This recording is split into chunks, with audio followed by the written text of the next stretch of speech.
Hi and welcome back to my channel KLArtistic. This is part 2 of my cherry blossoms and mountain using Modellingpaste. I'm just using my EZTracer or projector that you put over your image, and then it projects it up onto the wall, and you put some tracing paper over it and trace whatever you want. You can make it either bigger or smaller. I actually drew this myself and then put the projector over it and made it bigger. I'm doing it on my wall. You need a dark room to do it, just to make it easier to see, and then you can transfer them onto your canvas. So then I've got the canvas behind the tracing paper just to see roughly where the cherry blossoms are going and if I like where they'll be, and I can move them around because the tracing paper's not stuck to the canvas. I can put it wherever I want. The one in the middle is the torii gates and the stairs that I drew. I just put them in there just to give me guidance on where they might be when I transfer across onto the canvas. Now I am transferring it onto the canvas, and what I did for that is I turned the paper over and traced over my image so that it was the same, and then turned it back over. I used a 6B pencil, a nice dark one, and then rubbed it onto my canvas. It's quite light, but you can see where it is, and it's really just to give you a guide on where you want to put your trees or whatever it is you're putting on the canvas. Now I'm using one of my fine acrylic pens, and I'm just tracing over my torii gate and stairs roughly, and I change this a lot, which you'll see down the line.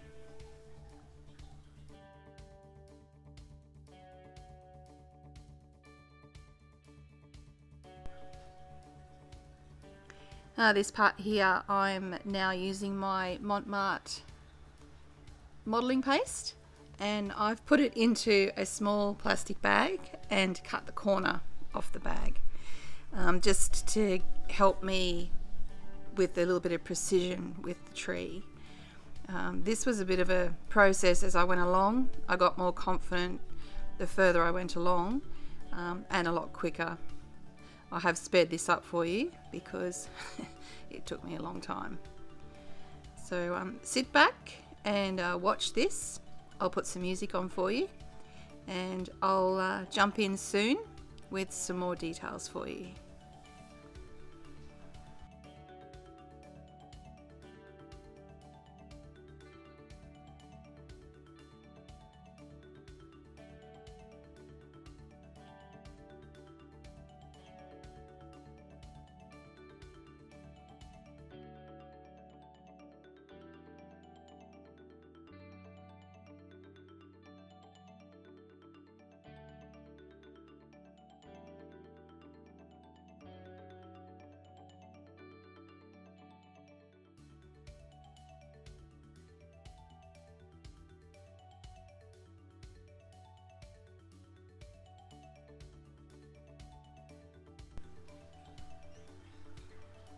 Here I'm just using a paintbrush damp and just pushing the modelling paste in towards the center of the branch, just to give it some texture. I play with this a lot and it looks really good. It worked. The effect I was going for worked with this, and I was really happy with how it turned out.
marking my Torrigate in with a little bit of cool red. And I had an idea here where I wanted mist in the mountains to make it look like the Torrigate was coming out of the mist.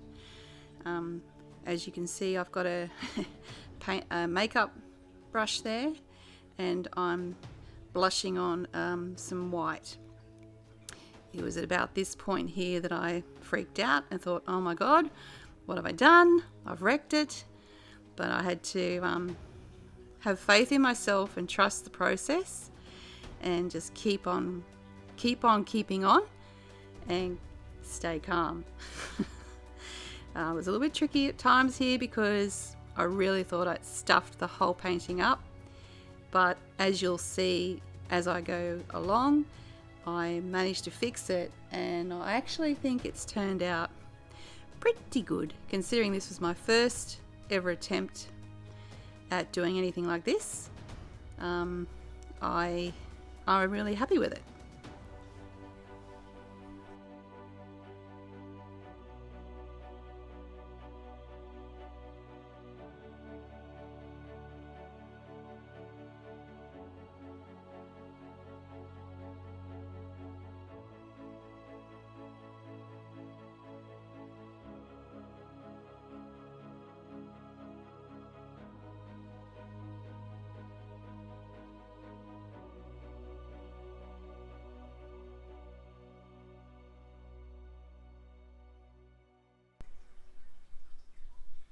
Here I am finger painting again. I do love finger painting.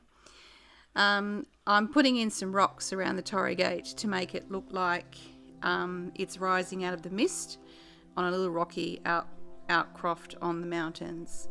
And I found my finger gave me the best effect in this area.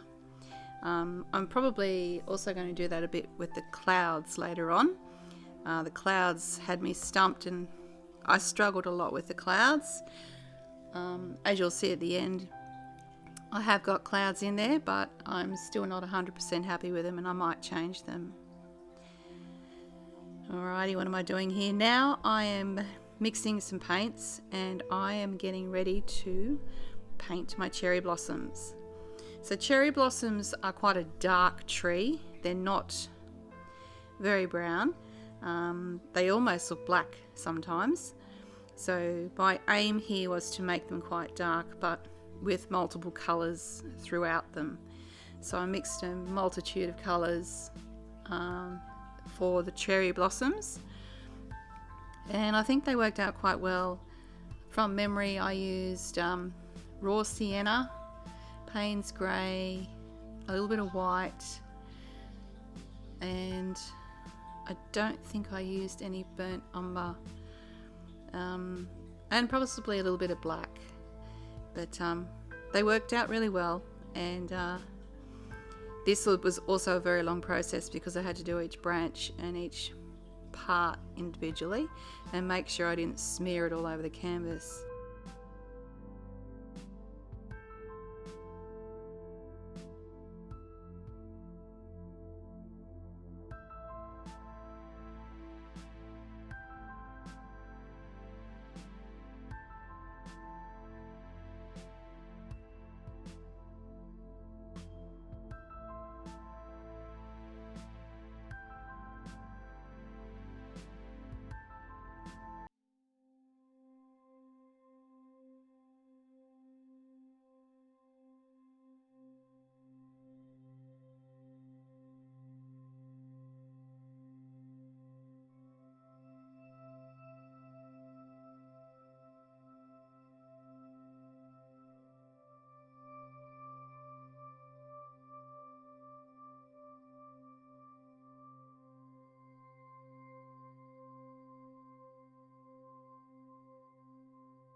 Alrighty, now I am up to putting down my cherry blossoms, the actual flowers themselves. I used a chopstick, the back of a paintbrush, toothpick, and a dotting tool to use it to do these. It was a bit of a process of elimination. Plus, sorry, I have a bit of a frog in my throat all of a sudden. So this also took quite a while to do because obviously the branches are all individual and the flowers are individual on a cherry blossom. They're not in bunches. And plus you don't want to put too many, but you also don't want to put not enough. So I spent a long time putting them down, stopping, walking away, coming back, looking at it, and then doing more, and then deciding maybe I'll leave it a day, come back. So I've sped this all up for you guys so you don't have to sit through the whole lot. I think in the end they worked out really well. I learned a lot along the way doing this video. I had a lot of fun doing it. It was definitely a challenge. I will do it again. The fact that I got the idea of what was in my head onto my sketchbook looking pretty good, and then I managed to transfer that onto a canvas and end up with a product that I actually am pretty happy with. It was a bit of a labour of love. It took quite a while to do, probably 2.5 to 3 days of me doing work on it. A lot of footage, and I have sped up and reduced a lot of it so that it's not too long for you guys to watch. I really hope you guys enjoyed watching this and coming on the journey with me. I learnt a lot, as I said, and I'm pretty darn happy with how it's turned out.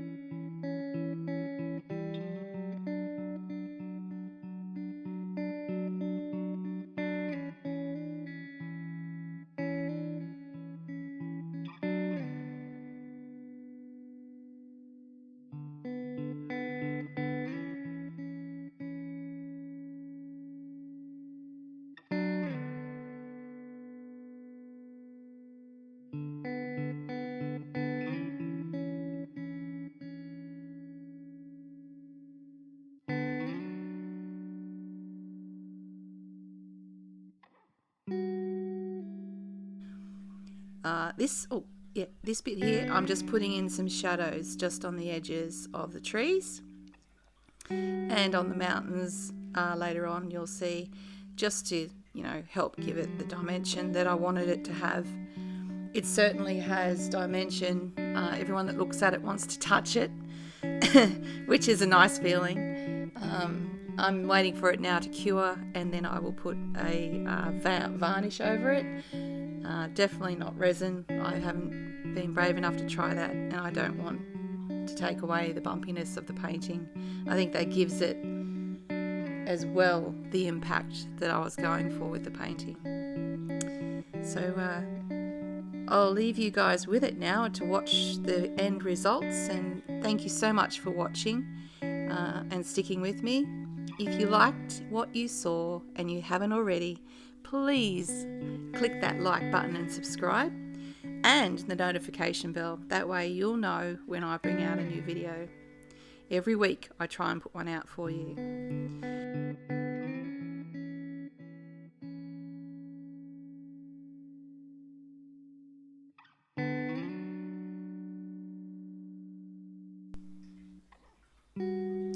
Let me know what you guys think of this painting. Did you like it? I certainly do.